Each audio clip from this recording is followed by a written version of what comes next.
turn my microphone on. So we will get started. So I have apologies from Councillor Pascoe, Councillor Taylor, Councillor Bunting, Councillor Young. I have late apologies from Councillor McPherson. And this is a smaller committee, so we don't have to put in apologies for everyone unless they say that they are an apology. So with that, I'll move that the apologies be received. Seconded by Councillor Tooman. All those in favour? Any against? That's carried. So welcome, I did this a bit of out of order actually. Welcome me, Andrew, committee members, the media, members of the public and our online viewers. This meeting is our Easter Sunday trading policy, and this is the public submissions part of that process and hearings. We'll go straight to the agenda. I want to dispose of the minutes first.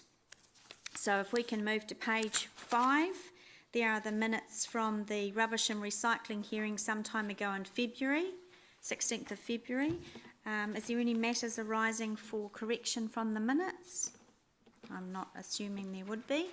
So with that, I'll move that the minutes be received, seconded by Councillor Henry. All those in favour? Any against? That's carried. We could move to page 13. These are the minutes of 23rd of February. This is the hearings and deliberations for the Lake Domain Management Plan. It was deliberations. Any matters arising from those minutes? There being none, I'll move that the minutes be received, seconded by Councillor Henry. All those in favour? Any against? That's carried. And the last minutes on page 21, and these are the dog control bylaw meeting that we had in Committee Room 1 and the traffic restrictions and control. Any matters arising from the minutes? There being none, Councillor Tooman will move that the minutes be received. Can I have a seconder? Councillor Henry. All those in favour? Any against? That's carried. Now, if we have some more elected members join us, I will update them just on the process for today, but we are becoming more familiar with this. We've had 225 submissions, and today is again about listening. It's not about us talking, and members of the public will come along and speak to these submissions. We have, as agreed last time, members, when we went well over time, and we unfortunately, I've lost my list, unfortunately had, my speaking list has disappeared on me for some strange reason. We unfortunately went well over time and we interrupted the days of members of the public speaking. So we actually had a conversation after that meeting, and we agreed to a process which was to give members of the public speaking a specific time to turn up, and that we would, staff would create a bit of a buffer zone for questions and also a buffer zone to ensure that if there was length of time where there was gaps, that it was our time being spent and not members of the public speaking to us. So the sheet that you have in front of you today, I will be sticking to that. When the submitter's speaking time comes up, I will stop what's going on, whether it's questions or the previous submitter, and we will move on. So I ask for your support in that process. That's it. So we're not here to deliberate. We are here to listen. I won't be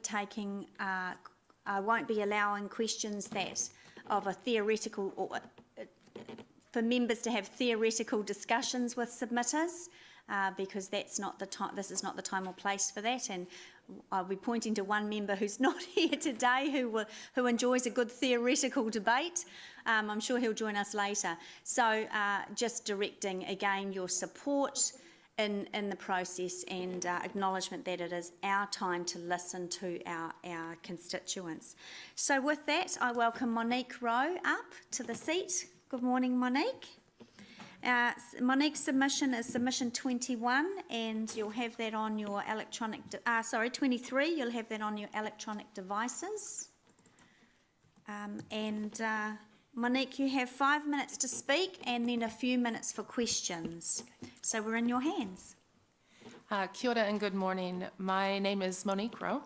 My family and I immigrated to from New Zealand to Canada when I was about 5 years old. We lived there for 10 years before immigrating to the United States. And as an adult, for the past 16 years, I have lived in all 3 of these countries at various times. My experience of the Easter holidays has varied with each country I've lived in.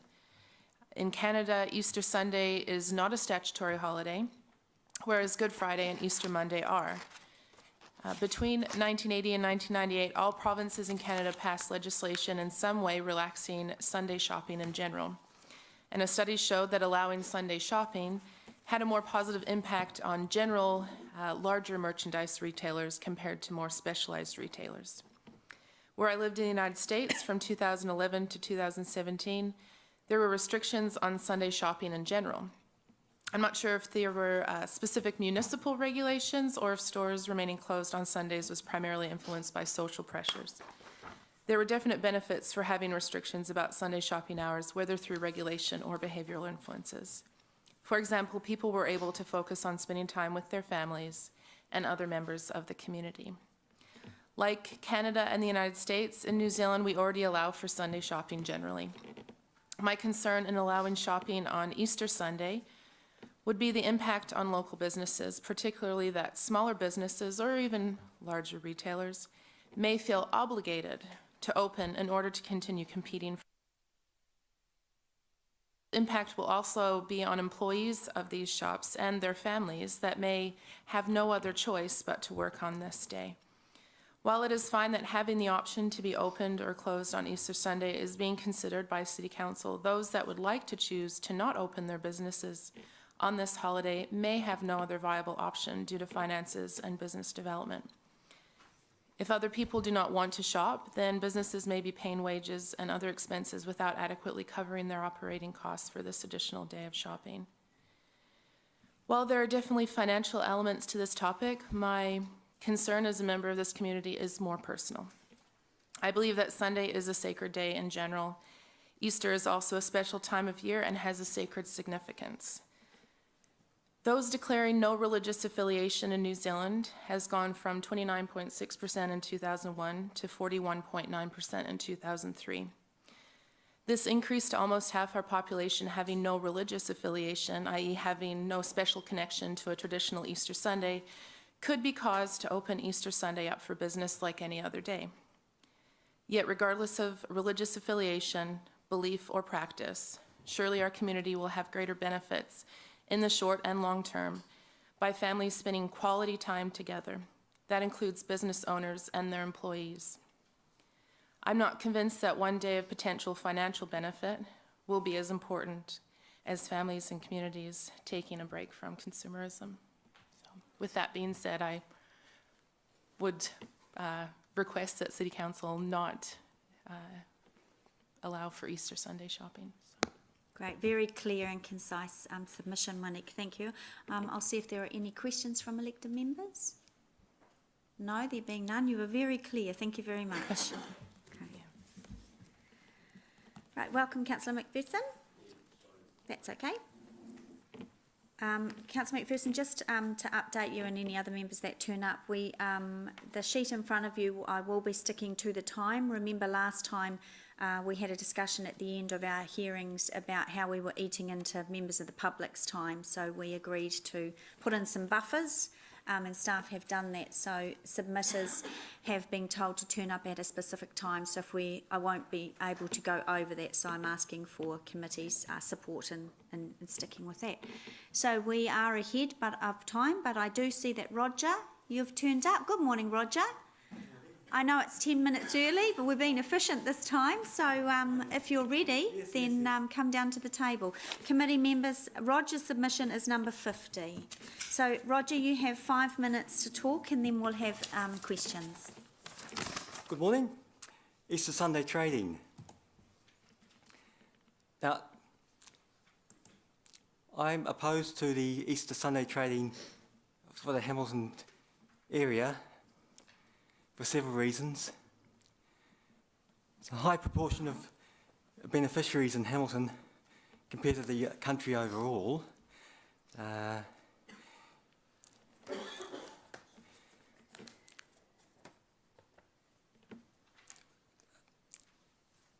It's not really, there's no great high demand for Easter Sunday trade, I don't believe, in Hamilton City.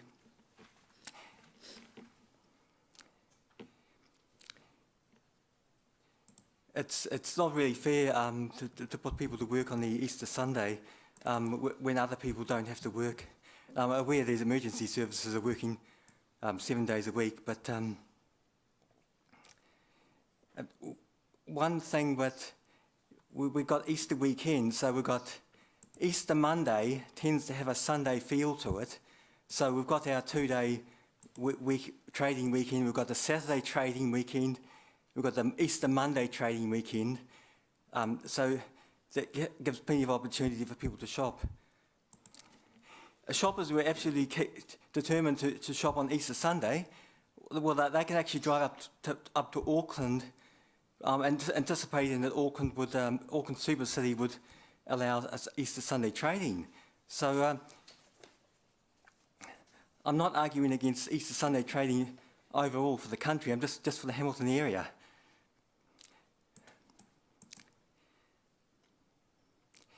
Now, we can't really. I don't believe we can put the area of faith away from an issue such as Easter Sunday trading.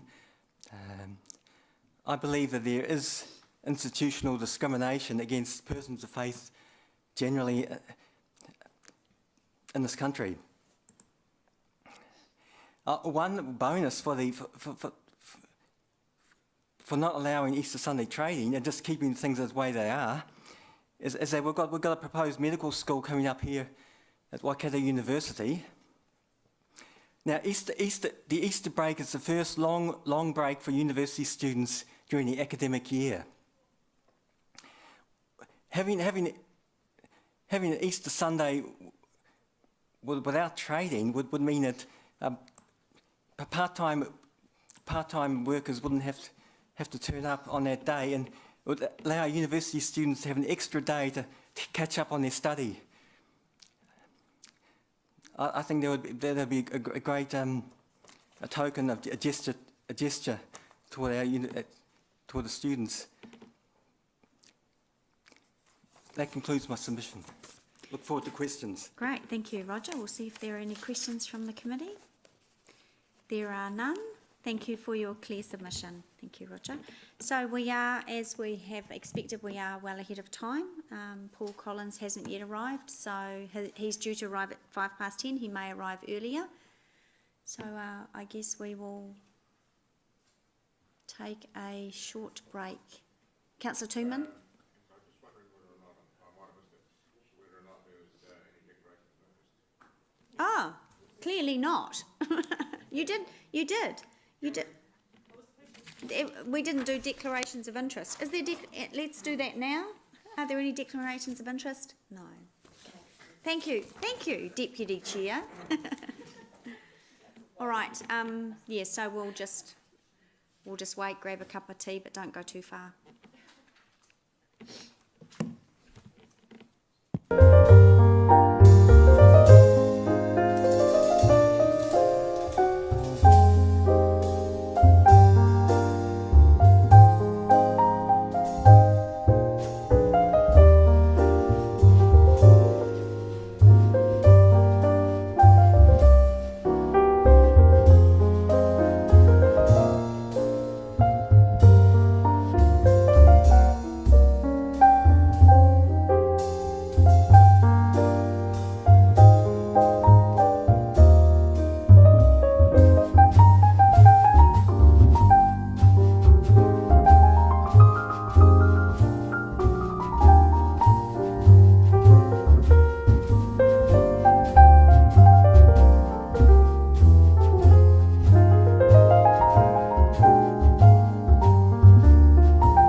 All right, wonderful, thank you. Good morning.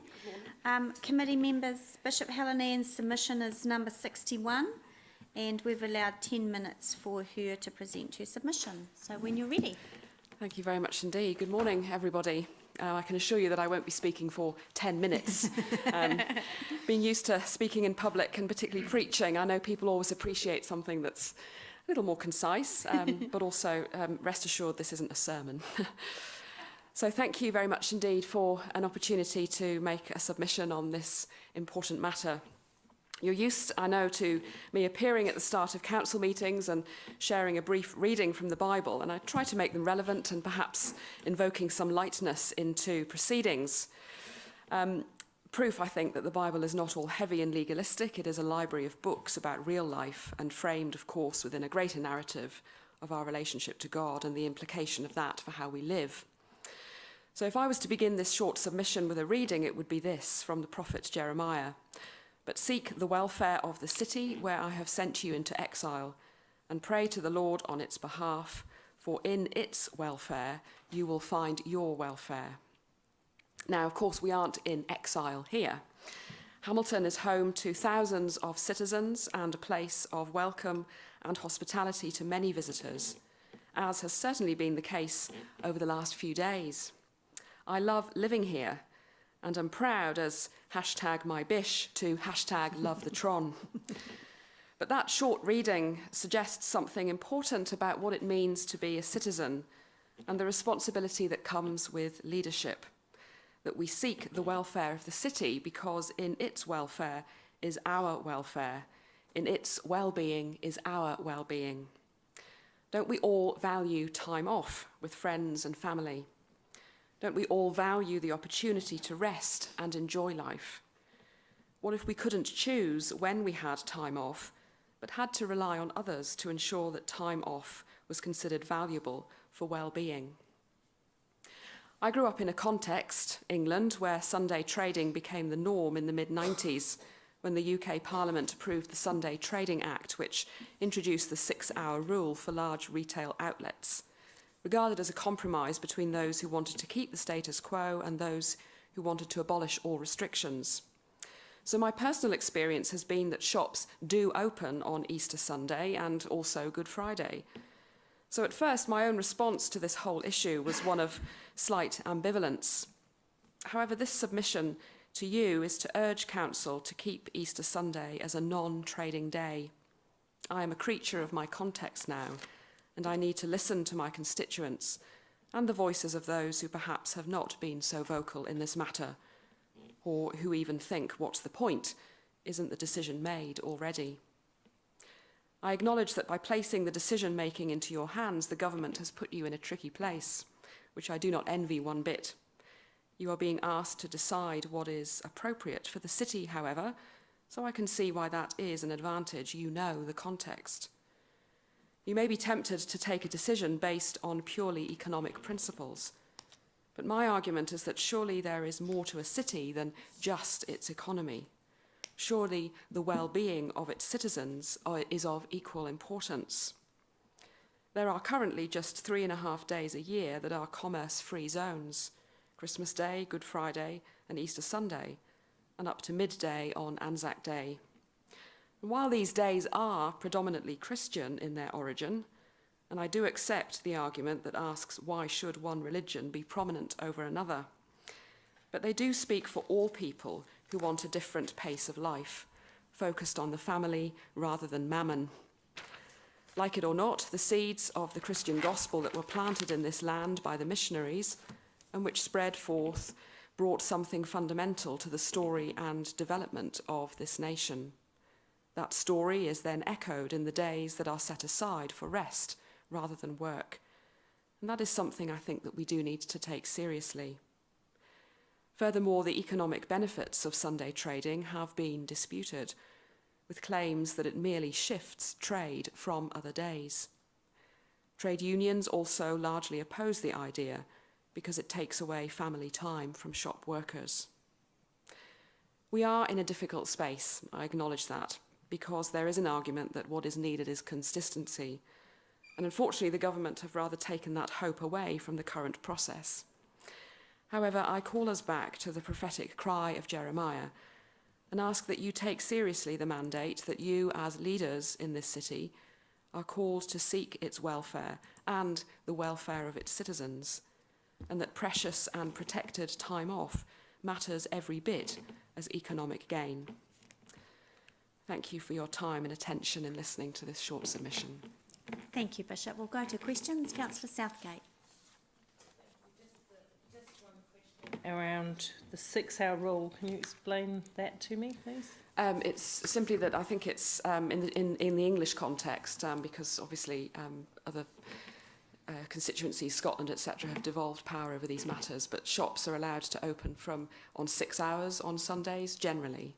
So you'll usually find shops open from 11 o'clock till 4 o'clock or 5 o'clock, whatever the 6-hour thing is, depends.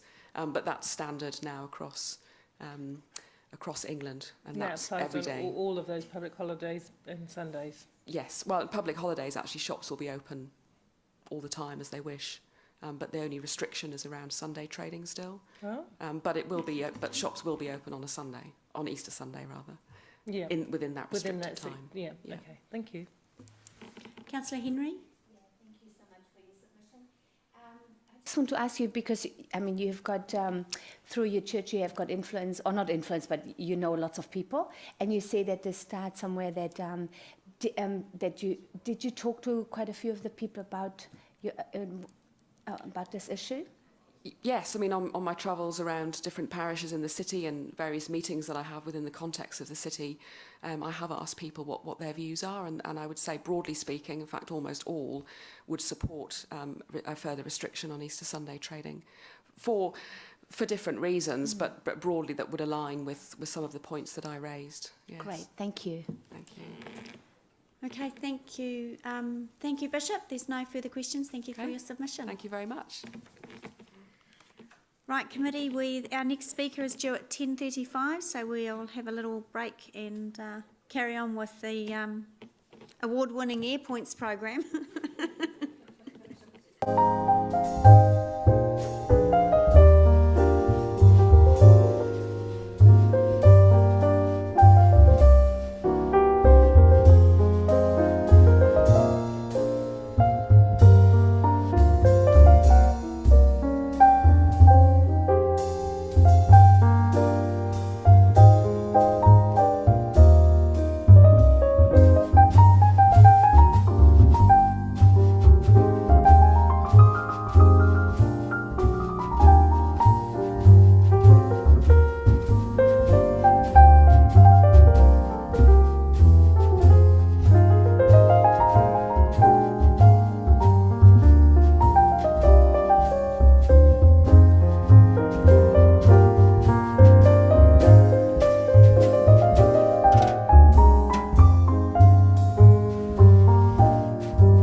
Right, I'll get, welcome back everyone. We are having lots of breaks today, but that's okay.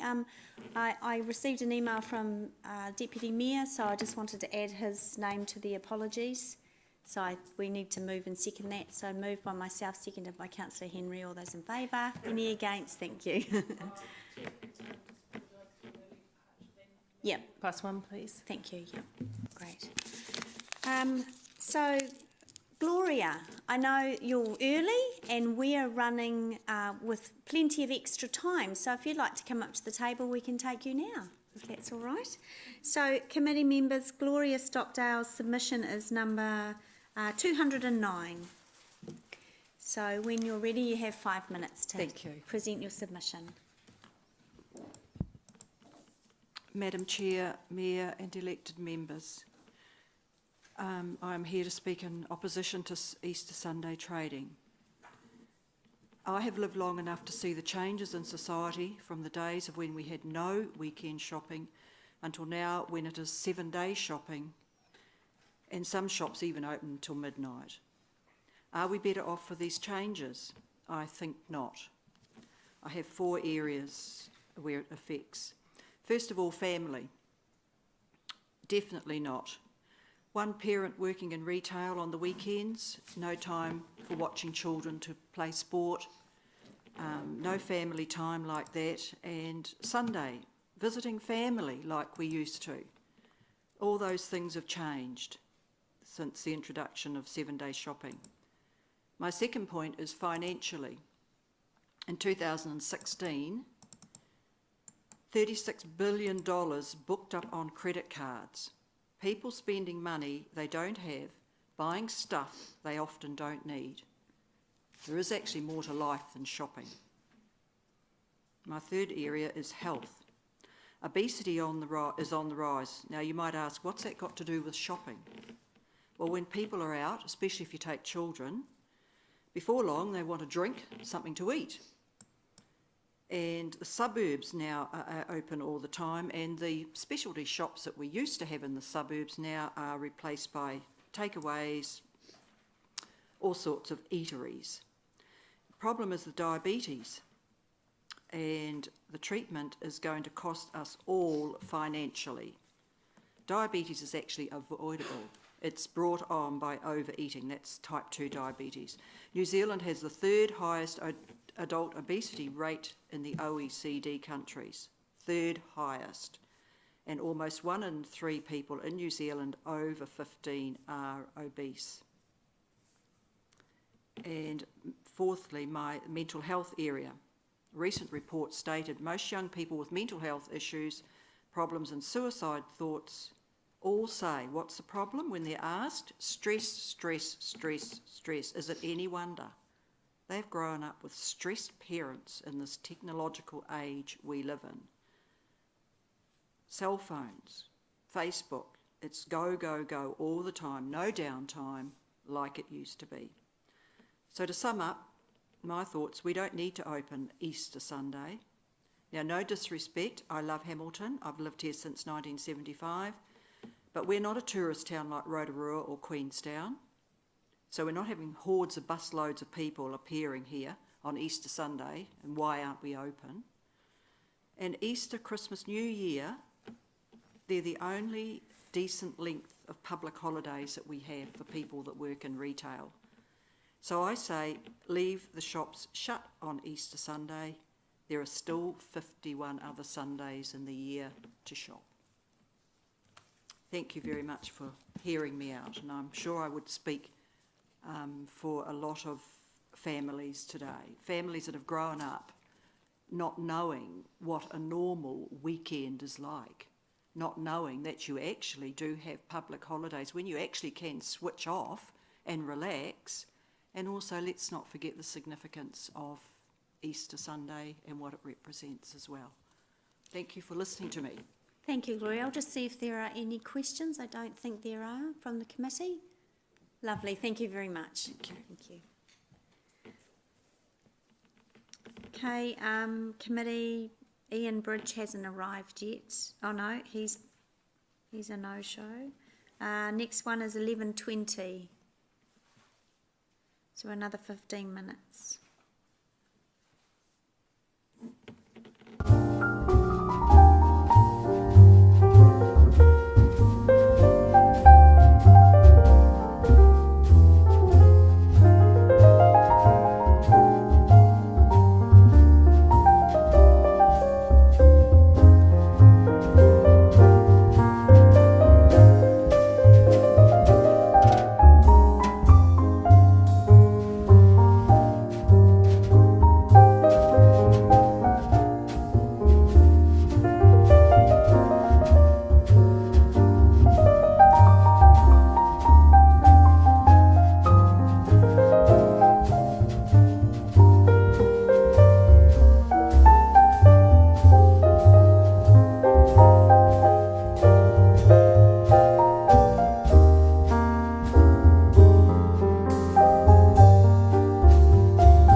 Cool.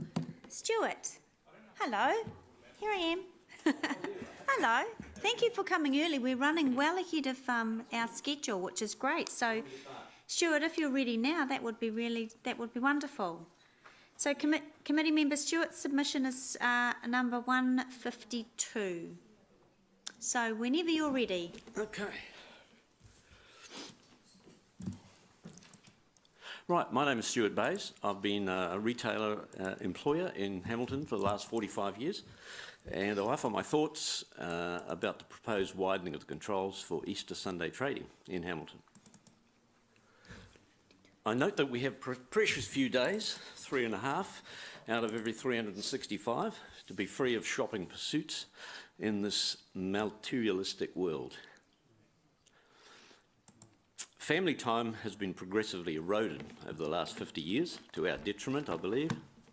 I have been lucky enough to have been a witness to an alternative since my son has been involved with tourism in North Norway. So I've been there a few times. Norway has never adopted Sunday trading, and we notice the Scandinavians as being amongst the world's most contented people. Their tourist industry is booming like ours, and comments from tourists, and I was talking to Josh this morning, think that it's rather quaint when they go to Norway that they can actually have a day off from pursuits of shopping, and they rather enjoy it. Mm-hmm. Giving the staff an option of working sounds very good, but being as an employer, I wonder about in these days of tight employment, whether refusing your boss your 100% commitment to when he would like you to work may have some erosion of your relationship, especially if the boss has to work. We all have to make a living, but there comes a time when we have to decide what's enough, and I therefore support the status quo and not going along with the new proposal We've spent enough time, and let's have more of a quality of life that I believe New Zealanders deserve. Thank you. Thank you, Stuart. Just remain there because there may be some questions from the committee. I just have one question.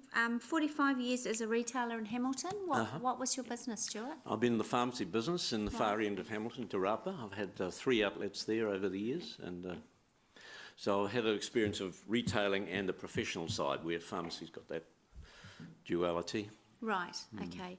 And you made a comment around, even though the legislation is allowing for employees to say no, it's your opinion that that would be, in practice, that would be very difficult for them to do? I believe that, okay, so there are some good bosses out there, but there are some bosses that are not quite so good, and I think that if you say, no, it doesn't suit me to work next Sunday, then maybe that works against you. Yeah. In practicality, Stuart, that transaction has to, I think there's a certain amount of days that the employer has to give, and they have to give it in writing, and then the employee has to respond within 14 days in writing. Oh, wow. Does that sort of add to that? Do you think the employee's decision where they'll just go, look, it's too hard, I'm not going to bother, I'll say yes even though I don't want to work? Do you think that's a factor? I'm not sure, but just having employed lots of staff over that period of time, I feel that there's got to be some effect. But okay, it's interesting hearing some of those points that you made. Yeah. I think possibly it was built into the Act to give some comfort, but I'm not hearing or reading from submissions that it, and the points that you've made, that it would really, in practicality, work very well. So.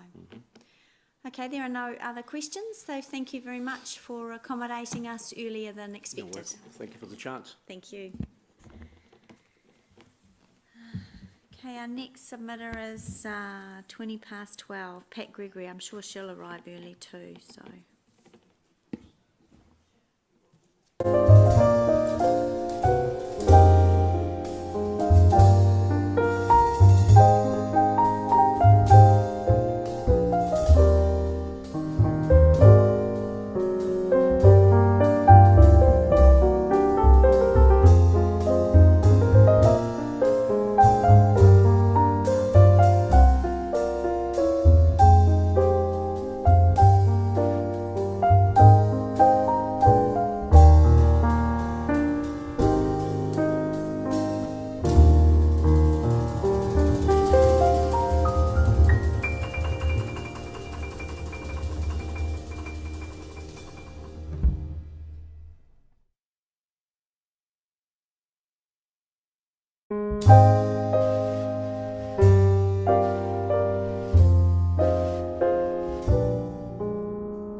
Sorry, Ricky, I called you Jamie before. So now I'm going to call you. Now I'm going to call you Ricky Jamie. Ricky Jamie. Because that sounds like a showbiz name. That's very good. So I've asked all these four Yeah. to come between now and 1 o'clock. So Okay, cool. I said, look, the waiting time will be minimal anyway. Yeah. So that they're all agreed and they'll be here between Oh, now and great. 1. Okay, So we should excellent. wrap up a lot earlier than 3 o'clock. Excellent. Thank you.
You ready, Pat?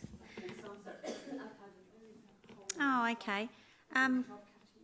Committee members, Pat's submissions 161. So when you're ready, Pat.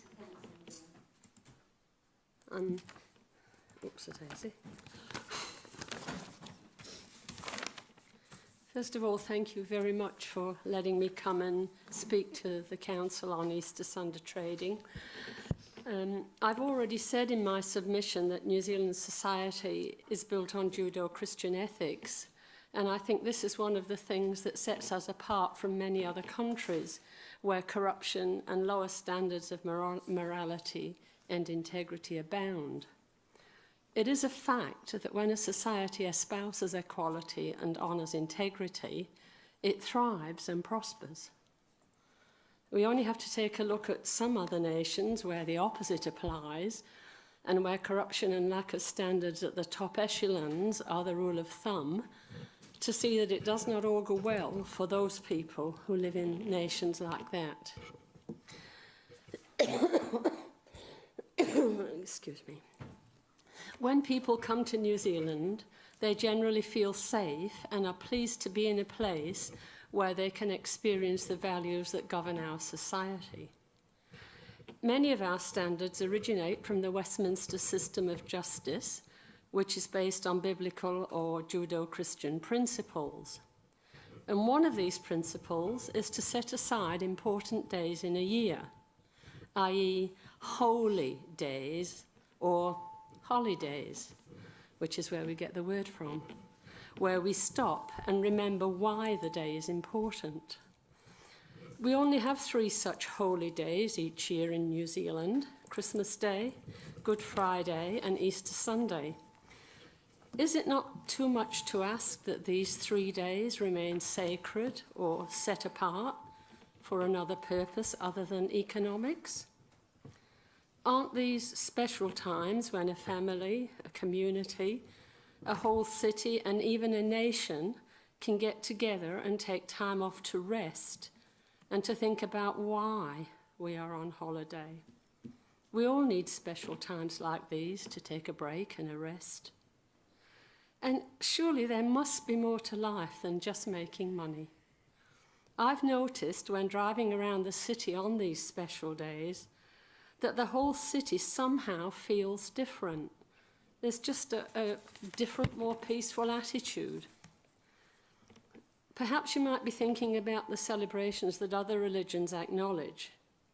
However, the fact that people from other religions can come here and live in peace and safety and practice their own faiths comes from the Judeo-Christian values which welcomed them here in the first place. There are nations on earth where we might not be able to celebrate our traditions so freely in them as others can do here. Therefore, we need to be upholding our values, and I think we compromise them at our peril. We lose a lot more than we gain by not celebrating them. Maybe not financially for some, but by the loss of something that is much more precious than money. After all, when people come here, they do so because of the way of life that we enjoy. So let's uphold those ways and not change them just to please those who want to shop or make money. It has been said that tourists and visitors to New Zealand want to shop on Easter Sunday. But personally, I don't think we should legislate to take away something that has been with us since the birth of our nation, simply to please people who do not even live here, or, just as importantly, those who want to make the day a commercial one. New Zealand is different. It's a great country.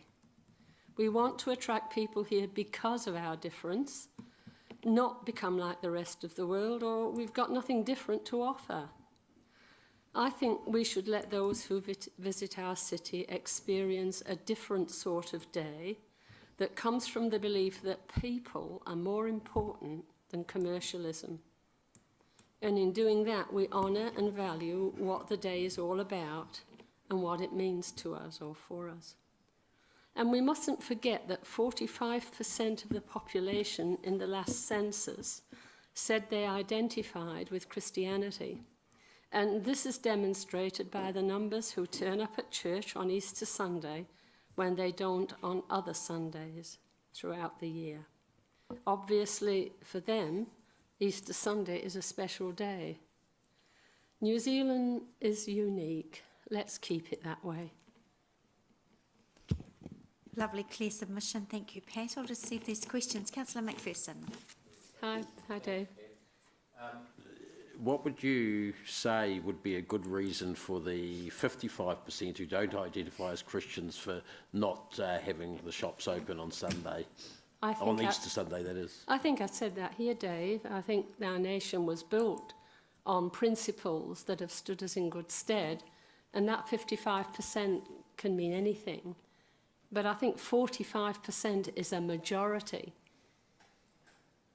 Well, last I heard 50% plus one was a majority, so... Yeah. Well, if you compare all the religions, I think you'd find that 45% topped it. I guess I'm asking to hear some reasons why someone who wasn't in that 45% would support it. I'm not talking about the tourists, I understand that point. I'm talking about the people who live here and maybe the people who lived here before Christians came here. Well, I think when in Rome you do as the Romans do, and it's what our country was built on. And I think that there are times when we need to just stop and think, and why are we celebrating this day? If we, as I said in my submission, if we were to go to, say, Iraq, Syria, a country like that, they would celebrate their days. They wouldn't compromise them for us. Thanks. Yeah. Right, there are no further questions, so thank you very much, Pat, and thank you for accommodating us earlier. Oh, thank you. No, it's good for me too. Yeah. Excuse me.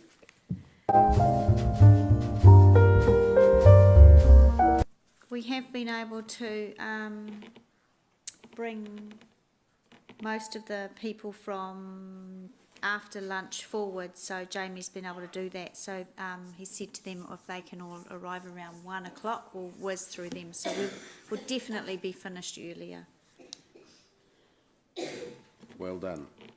Yes, well done. Well done, Ricky, Jamie. Did I say Jamie again? Did I?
Right, committee, we've been able to get Reverend Michael in early, so we're very grateful for that. His submission is 222, so Reverend, if you'd like to come up to the mic, we're in your hands. Thank you for accommodating our earlier schedule. Thank you for accommodating me to speak to this submission. I fear that what I'll be saying will be much the same as what others have said. I apologise for that, but I guess this is democracy at its tortuous best, and we have to live with it. So thank you. Basically, we submitted as a church group. We attached signatures to our submission, really on two bases. The first was the argument from a faith base, recognising that we don't see Christians as having any right to force their views on others, but simply on the basis that Christians do make up a significant percentage of the population, and so therefore just from that perspective we submitted that our views were worthy of consideration, but say without wanting to impose them or force them on anybody else. Obviously Easter Sunday is the high point of the Christian calendar, the high point of the Christian year, and so it's important to us, and we believe to the majority of the Christian population, presumably, that that day is kept as free as possible from other commitments so that Christians can celebrate what is their most significant festival. There's no question in our minds that if people are in employment, there will be some pressure on them to be at work, and that obviously would mean that they couldn't be a part of church or religious celebrations.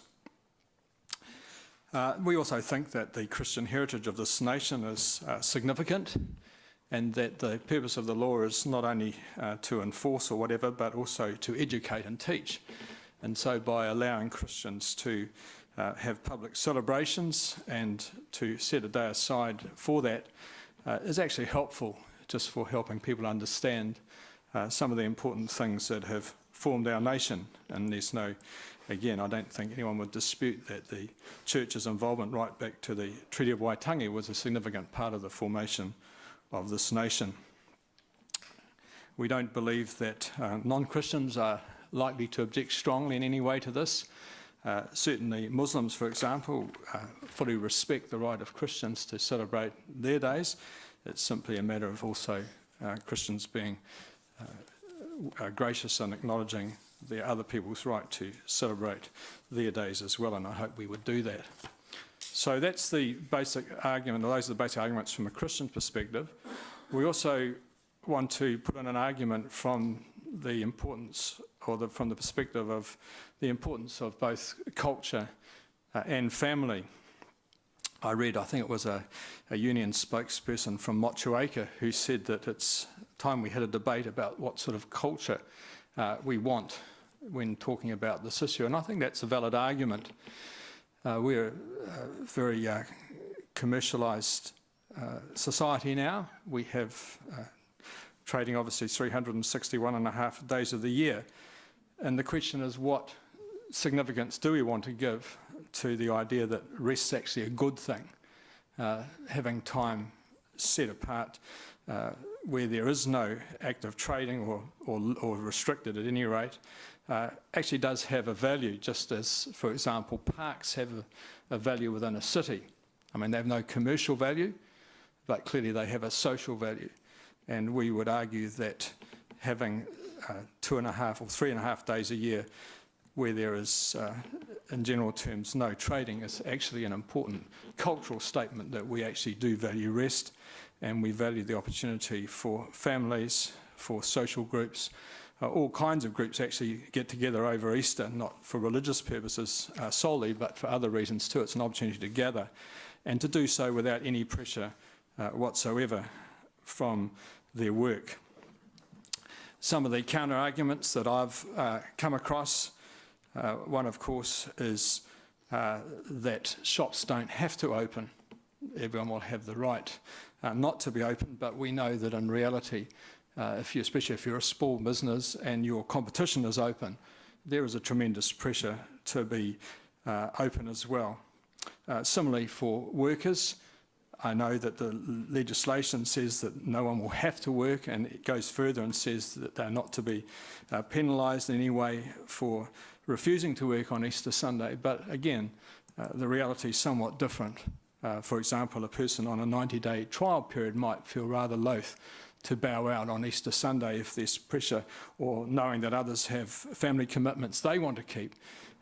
They're more inclined to bow and say, well, even though I have family commitments too, for the sake of my reputation and to show a willingness to be pulling my weight, I'll work. So we don't really think that sort of argument washes. Other arguments that have been put up are that the whole idea of an Easter Sunday is out of date with modern thinking, modern secular society. Well, apart from the fact that society isn't as secular as is sometimes claimed, the idea that it's out of date is hard to support. Australia and Britain both still keep Easter Sunday as sacrosanct from normal retail trade. And of course, the majority of nations in the world have regular days of no trading, I think particularly of Muslim countries. Places like Israel, if you're in Israel on Shabbat, there's of course absolutely no activity whatsoever, and it's funny how a society survives quite well.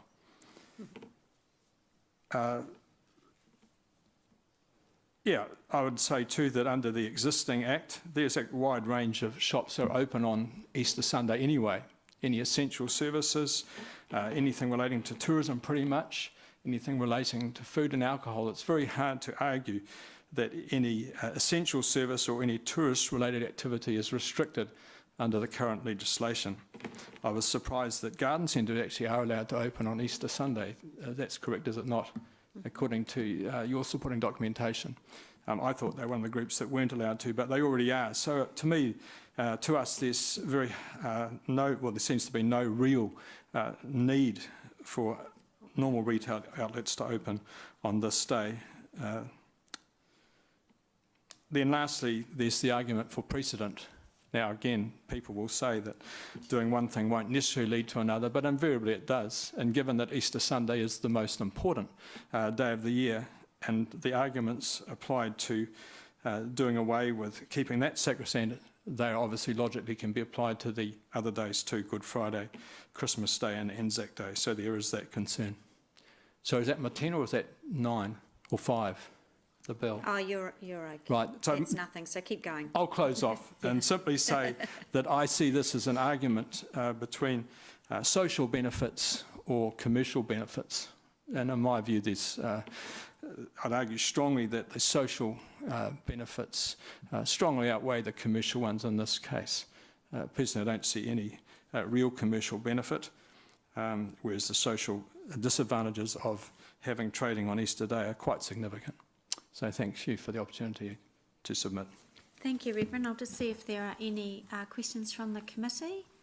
And there doesn't look like there are any. So thank you very much for coming and for coming early as well to accommodate us. No, Appreciate thank you. that. So thank you. It looks like we have the rest of our submitters in the room as well. So Stephen Crutchley, are you here?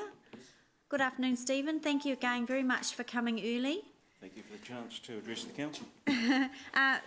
Committee members, Stephen's submission's 168. So when you're ready, Stephen.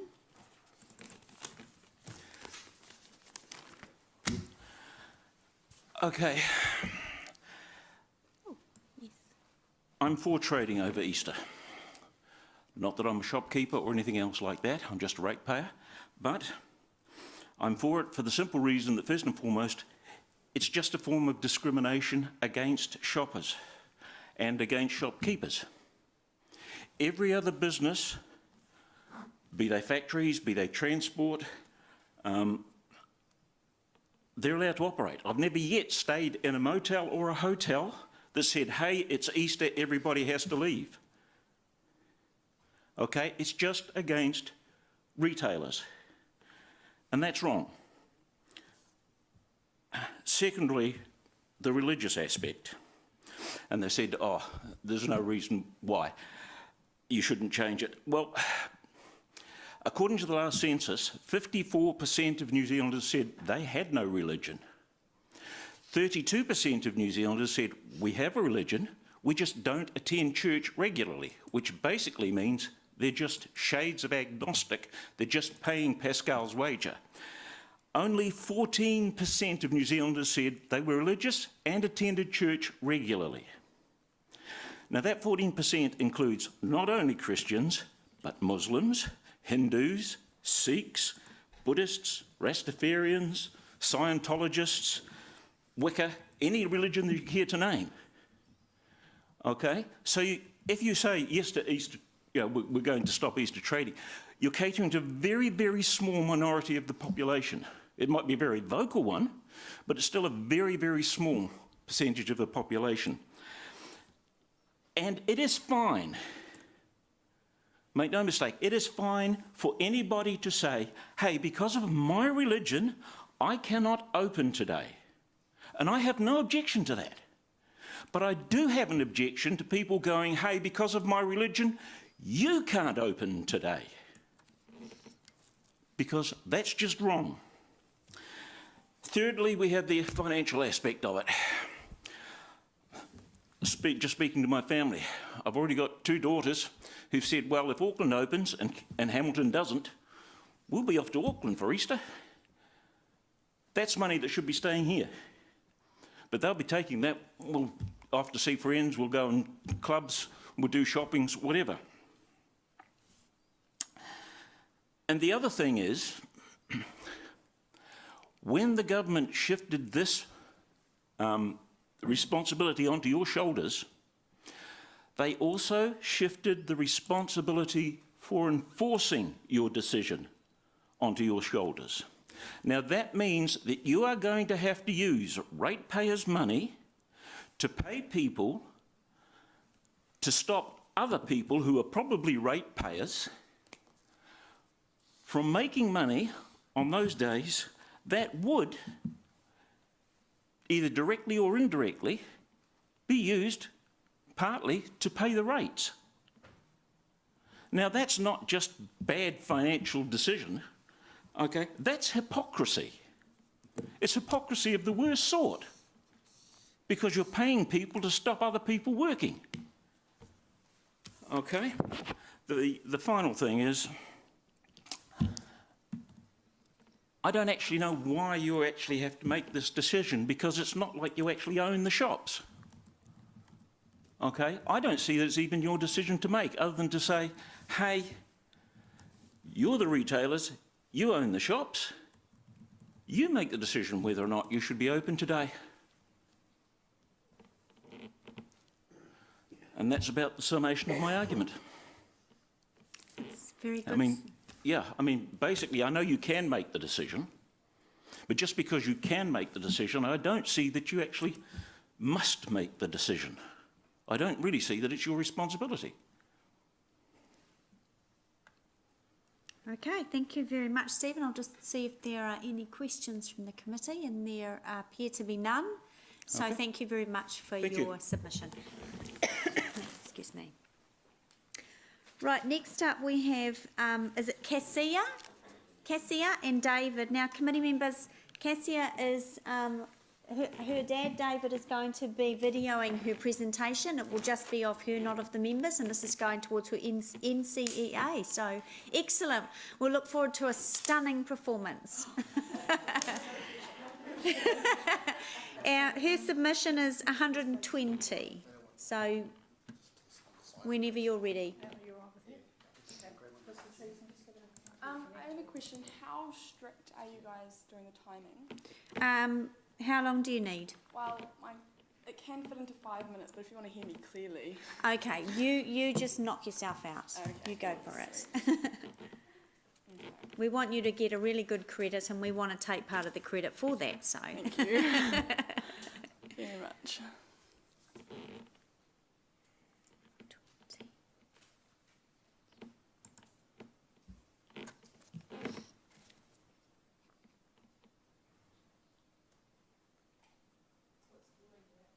Eh?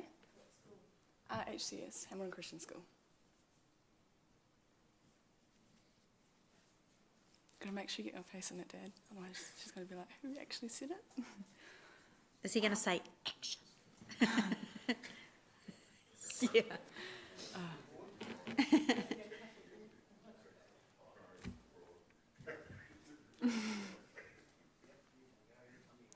Okay, cool. Okay, you guys can hear me? Yes. Okay, so today I'm not going to bring before you a religious argument, nor an economic lecture. This is not about how arbitrarily the Easter laws apply, or whether non-Christians should even have the day off. No, this time it's going to be about the people who do and who will work behind the till next Easter Sunday, the people who will lose out. My name is Cassia Tenhove, and I'm the generation that inherits the kind of society you build and the decisions you make. And I believe that the current Easter Sunday laws are not equitable, but that the proposed bylaw is even worse. The foundation for changing the Easter Sunday trading laws is based on this idea of choice, that businesses can choose to be open to make the most of an opportunity, that the consumer can choose to go to the shop to make the most of the holiday, and that the workers can choose not to work if they wish. Yet how can both the employer choose to be open and the consumer choose to buy if the employee's decision conflicts with the other choices? My question to you is, who of the employer, the consumer and the employee will have to compromise when the proposed bylaw is clearly biased towards the retailers? Despite public misconception, the restriction on trade does not make Easter Sunday a public holiday, according to the Holidays Act of 2003. This means anyone who works the next Easter Sunday will be earning the low-wage incomes that are prevalent within the retail sector, with no guaranteed minimal compensation for working an extra day in the year. So, Easter Sunday, a day where the number of consumers is optimal, but the reality of minimal pay and a loss of a holiday doesn't ensure an adequate willing pool of employees and to serve and sell your goods as an open day for trade causes a huge logistical problem for many of our historically insensitive, freeloading retailers. As it stands, the proposed bylaw and Employment Relations Act gives leeway to the discriminatory screening that goes on predominantly within the retail sector before a person even gets the job. This is the area the ERA does not address. So, is an employer who discriminates against a future employee for not wanting to work holidays less of an issue than an employee being unduly pressured to work by their employer when they have the job? Where, if you were someone who reasonably did not want to work holidays, you would always forfeit a job to the next person who believes their few hours of holiday in the year, their social wealth, their beliefs and their family health is a worthy sacrifice to obtain a minimum wage job because of the social economic pressure they live with.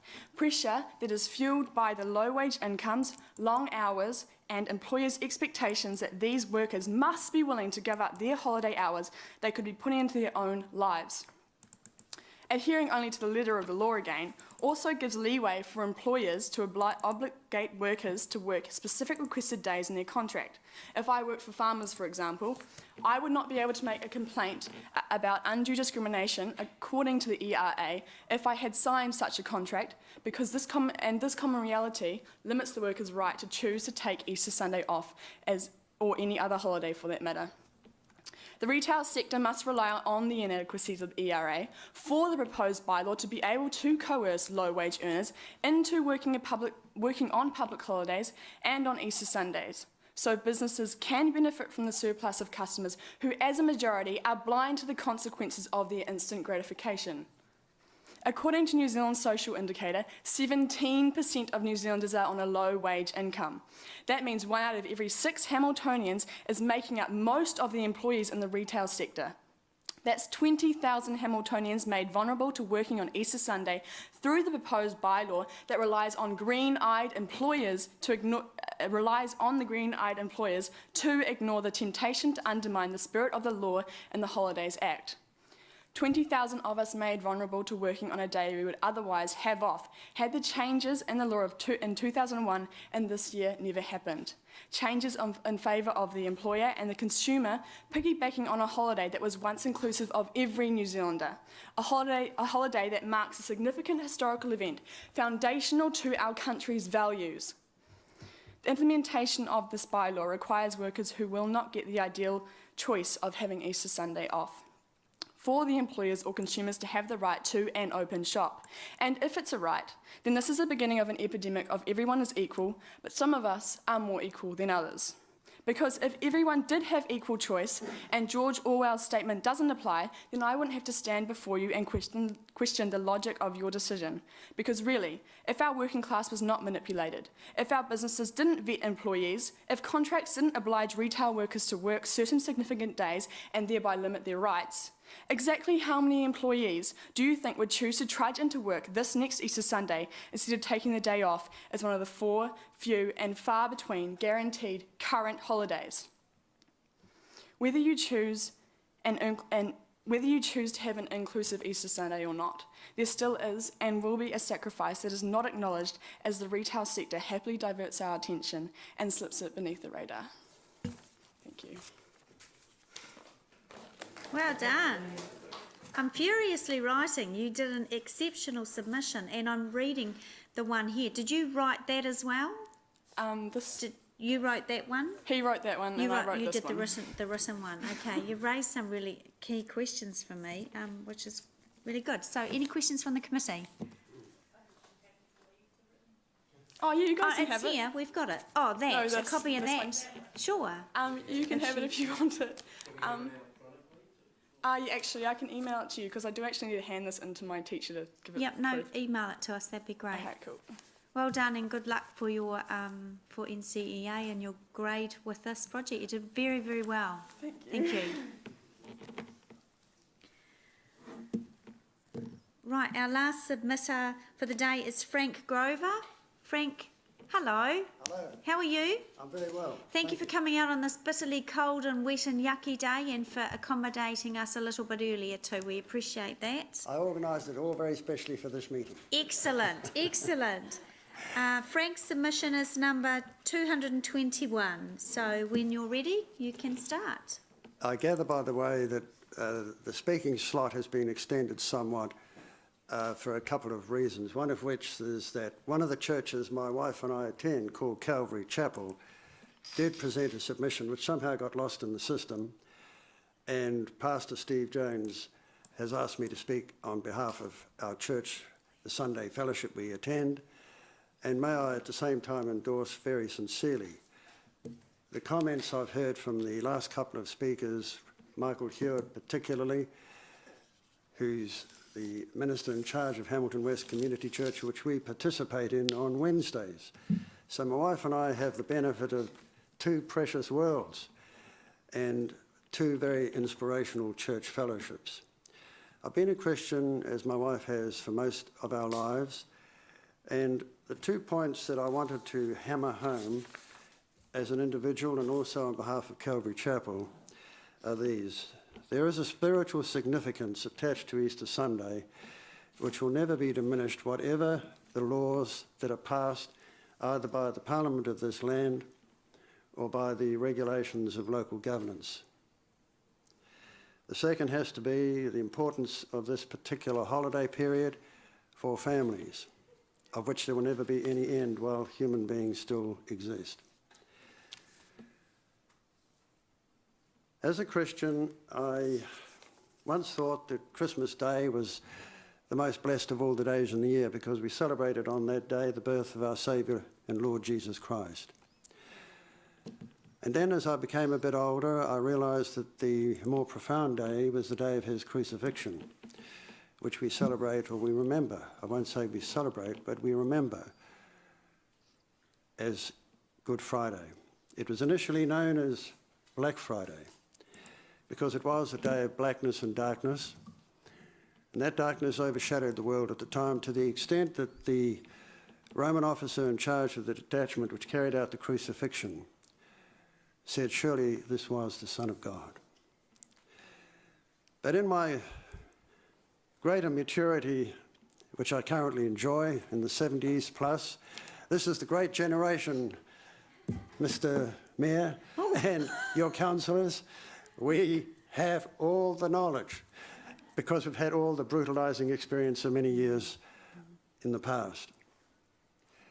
The greatest day for the Christian family is Easter Sunday. It's the day of the Lord's resurrection. For without that event, there would be no Christianity. Other religious leaders have come and gone, they've died, and their bones have rotted in the ground, and some of them today are distributed as treasures around certain religious fraternities. But there's no sign of the remains of Jesus, because he later ascended into heaven. And he's coming again one day to restore his church to himself.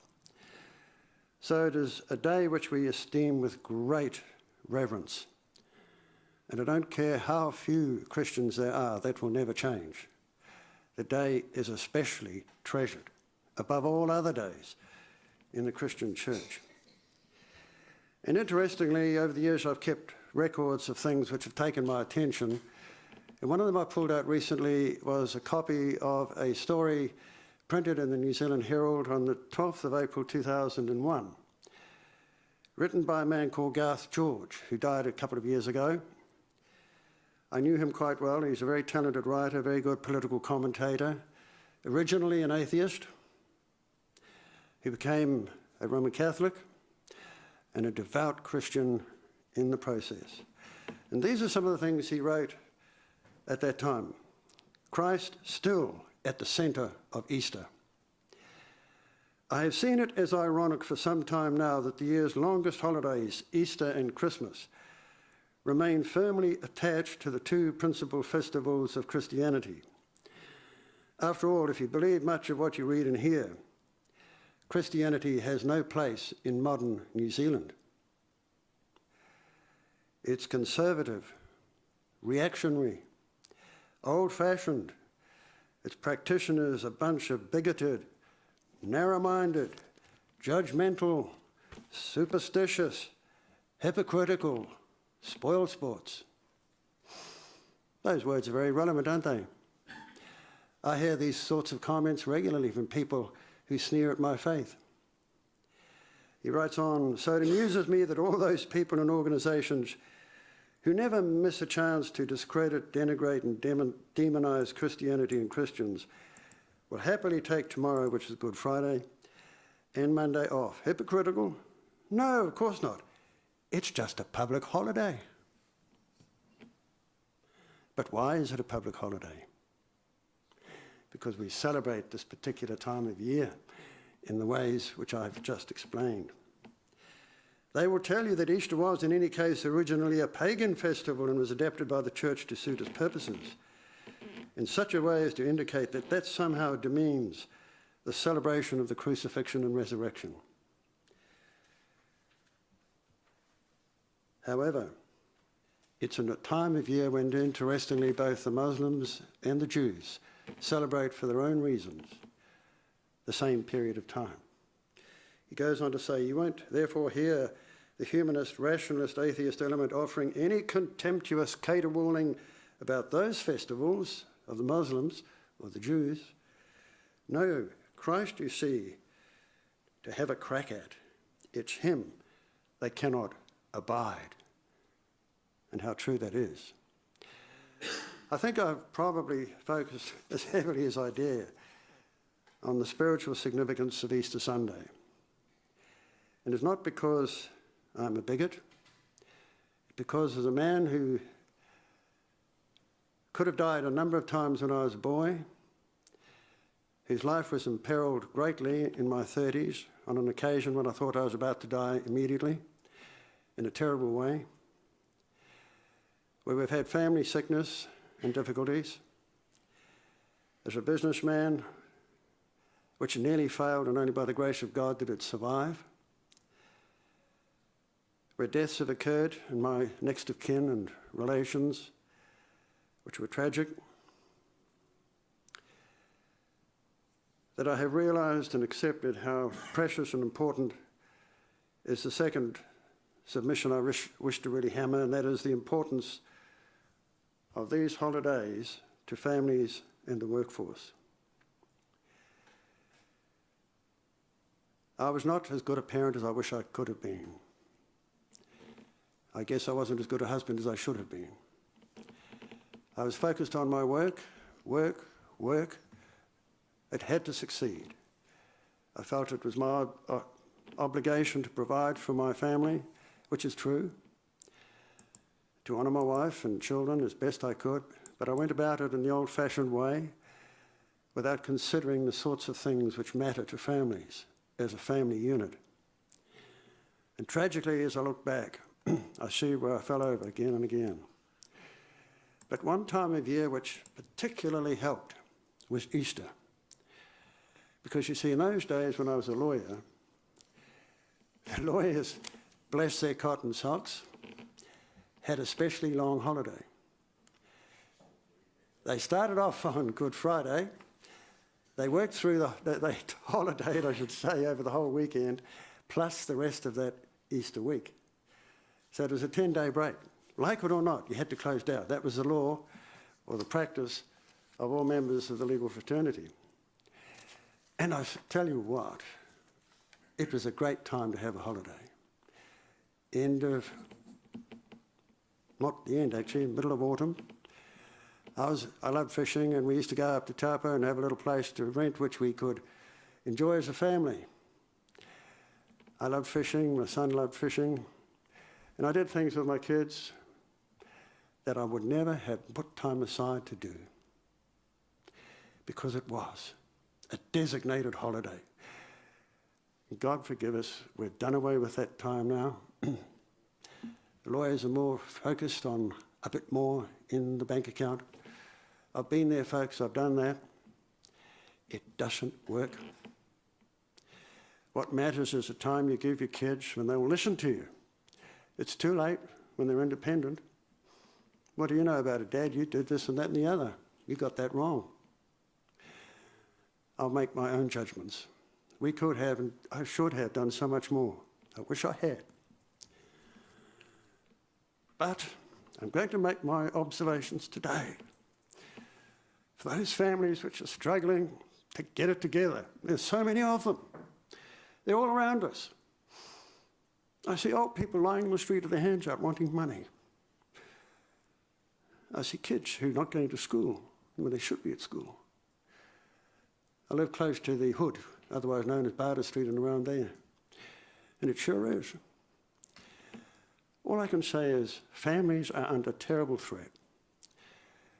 We put so much pressure on them now that many seek refuge in the substitutes of drugs and self-indulgence, tobacco, call it what you like. And their kids will suffer. And they do. They go to school unfed and all that sort of rubbish. So what do we do with our experience and our ability to make things a little better where we can? Do I just drop a coin into the old lady's hand as I did the other day in Ward Street? Or do we really try and make a difference? Can we significantly help these people? And I don't mean by more taxpayer dollars thrown at the organisation which is charged with doing something about it. I mean at a human level, at a personal level, at a family level. I was a councillor once, and the days when councillors were not paid. And it was a pleasure to be able to do things for the community which you realise the community appreciated because you're a part of it. So here's something you can do for families. Keep this as a public holiday. Keep it free from shopping. Families don't need more shopping time, folks. There are over 360 days a year which are open to all shops all the time. I've lived in Hong Kong and the shops there were 24/7. Can't tell me that helped the family situation there. Not when teenagers came before me. I was a magistrate there on opium, heroin, because there was nothing that they could find refuge in otherwise. Mum and Dad were working all the time, never home. And one day, God help us, we could end up the same way. So let's protect the families, folks. Let's keep something precious for the future. Our time here is short. I haven't got another 70 years ahead of me. I mightn't even have 70 months or even 70 weeks. But I want to give you the benefit of my insights and my experiences as a senior citizen, as a ratepayer, taxpayer, call it what you like, as a father and as a husband who has regrets about his failures. Let's do something right. Let's protect our community. Let's protect our heritage. Thank you. Thank you very much, Frank. I'll just see if any of the committee members have questions. Councillor Henry has a question for you.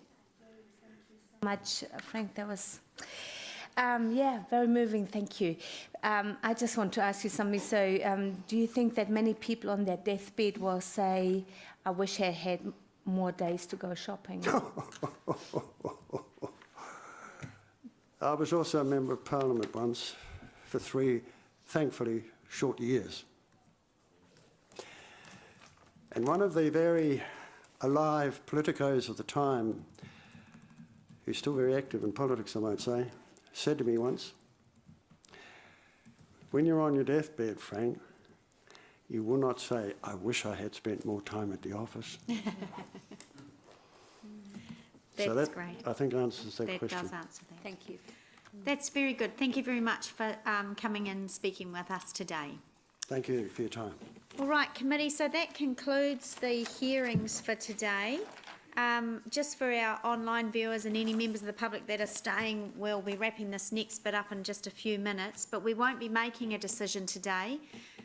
This committee is here today just to listen to submissions, and then staff will go away and that will come back for deliberations and the council decision on the 27th of June, 27th of July. So this next part of the meeting will be quick, and I'll just ask Ricky to come up to the table. Sorry to interrupt, we've got a meeting on in about 10 minutes. Okay, we'll be very quick. Okay. Because otherwise we won't. Oh no, we're 3 as a quorum, so yeah, we'll okay. still be fast anyway. Yeah. So Ricky's just going to come up to the table. We're going to take the report as read, committee members. So we're on page 29. Thanks, Mayor Andrew. Thanks, Councillor McPherson. Sorry. Thank you. So we're on page 29. Is there any questions on the report, bearing in mind that we will leave deliberations and decision making for the later meeting? Or is there also anything that's that you want to chuck on the list that Ricky may not have written down? Any concerns that any of the submitters today have raised that you'd like some information on? No, Councillor Henry doesn't have anything, Councillor Tooman doesn't have anything. The only things that I had, and I think we discussed it during the mini breaks we had, was that submission number 90, the farmers one. It does say that he's, and he didn't speak today, but that he's the National Property Manager, and they're confirming that in their submission they have made a policy to not open. So I'd just like to understand if that's a nationwide policy. It implies that because he's the National Property Manager, but if we can contact him to actually find that out, I'd be very interested in that, given they're a key stakeholder in most shopping malls around New Zealand. One of the submitters today raised the issue about, Stephen Crouchley raised the issue about who will enforce this. My assumption would be that there's no enforcement required unless we don't have a policy, and then it would be status quo, and then that's MB that enforce that at the moment, I think. That's correct, yep. Yeah, that is correct. but if we can have some comment in the report, deliberations report on that, that would be great. And actually the other question that I had, and I probably should know this because I was an ex-employer and retailer, was from Cassia's submission. And it popped into my mind as she was talking around the fact that Easter, if we have a policy, Easter Sunday is still a public holiday under New Zealand legislation. So I just want some clarity on workers still get paid for public holidays. And so just some clarity around that, because it raised the question for me, why on earth would any worker put up their hand to say, I'll work on that day when they get paid anyway because it's a public holiday? So I just wanted a little bit of information around understanding. I should know because, as I said, I was an employer for years. Double time. Pardon? Double time. Double time, yeah, you get extra. So just a little bit of, no, someone's shaking their head at the back, but... No problem. No, okay, no, that's okay, but... Public holiday. Yeah, It's not a public holiday. it's no. not a public holiday. There you go, Easter I've Sunday got is the not a answer. public holiday. Yep. Okay. But again, And if you can just put a little bit in the Absolutely. report for that, that would be good. And I think that's all that I had from... I'm sure everything else you will present when you present the deliberations report. And of course the majority of submissions are opposed, but we'll deal with that at that time. Perfect. Was there anything else, Ricky, that you wanted to raise out of submissions today? No, absolutely. The verbal submissions were consistent with what, the written submissions, essentially. Yeah. And just remind committee members that are left, again today we have only heard from 5% of submissions, so it is important that we read all of those submissions that we've received. So that concludes our hearings on Easter shop trading. So thank you very much. Thanks, Ricky.